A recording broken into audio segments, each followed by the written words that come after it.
Arguments from authority, practice problems. In this video, we'll look at some arguments that use sources and evaluate how effectively they do so. Prince Andrew, the younger son of the Queen of England, has been accused of having sex with a 17-year-old girl. According to a spokesman for the royal family, the charges filed against Prince Andrew are completely untrue. Therefore, Prince Andrew is innocent. So we're going to focus on which part of this argument contains a source, a citation of a source.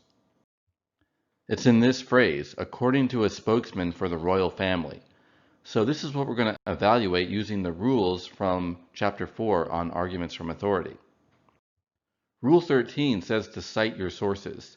How good of a job does this argument do of citing its source?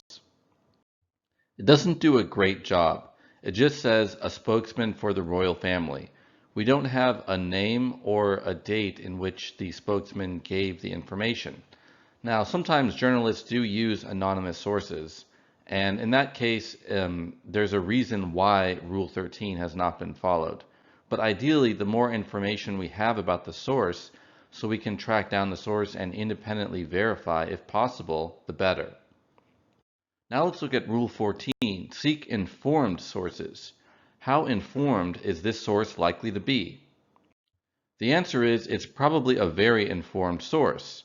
If this is a professional spokesman for the royal family, then they probably know a lot about the royals, including Prince Andrew.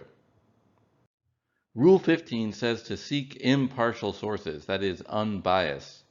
How confident can we be that this source is impartial? The answer is not very. This person's job is to be a public relations figure, a spokesperson for the royal family. So they're going to be very biased. They're going to try to spin things in a way that makes the royal family look good. So this is a very biased or not impartial source. Rule 16 says to cross-check independent sources. Are there other sources that are consulted in this argument? The answer is no. There's only one source listed. So what is our overall evaluation of this argument's use of sources? It's not very good. The source is informed. That's what it has going for it. But because it's highly biased and there's no cross-check sources, it doesn't count as a very effective argument. So keep in mind that when you're doing overall evaluations of an argument's use of sources, it's okay for your final evaluation to be mixed. As well, your evaluation of the individual rules can be mixed because sometimes they do a halfway decent job. So for example, giving some information when citing their source, but not ideally as much as we'd like. So do keep in mind that despite the simplistic green check good, red cross bad I've been using, you can have nuance in your analysis. Let's look at another sample problem. Fox Glacier and Franz Josef Glacier in New Zealand both attract thousands of tourists each year. According to companies that run glacier tours there, both glaciers have retreated so quickly over the last few years that once popular hiking trips have become impossible. The only way to access the glaciers now is by taking a much more expensive helicopter ride. So let's see if we can focus on which part of this argument contains a reference to a source. It's in the phrase, according to companies that run glacier tours there. So now let's evaluate how good of a job this argument does of handling its source. Rule 13 says to cite your sources. So does this argument do a good job or a poor job? The answer is it doesn't do that great of a job. It does mention that it's talking about companies that run glacier tours there. So it might be relatively easy to track down those sources because chances are there's only a small number of companies that do that. However, it would be better to give the names of the companies and ideally the names of the spokespeople who were contacted, as well as the dates in which the interview or contact happened. Rule 14 says to seek informed sources. Are companies that run glacier tours there likely to be informed? The answer is yes.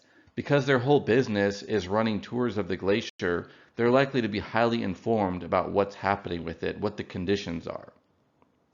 Rule 15 says to seek impartial or unbiased sources. Are these sources unbiased in their reporting information about the glacier? The answer is no, or probably not, because if they could make more money from the helicopter ride, Presumably the cost of the helicopter ride are higher, which could explain the higher price charged to the customer, but they may also have higher profit margins on the helicopter ride, in which case they would have an incentive to claim that the helicopter ride is the only option, even if some of the trails were still accessible. The fact that they're biased, remember, doesn't prove what they're saying is false. It just makes it less likely to be true. Rule 16 says to cross-check independent sources. Does this argument do that? This is a mixed rating.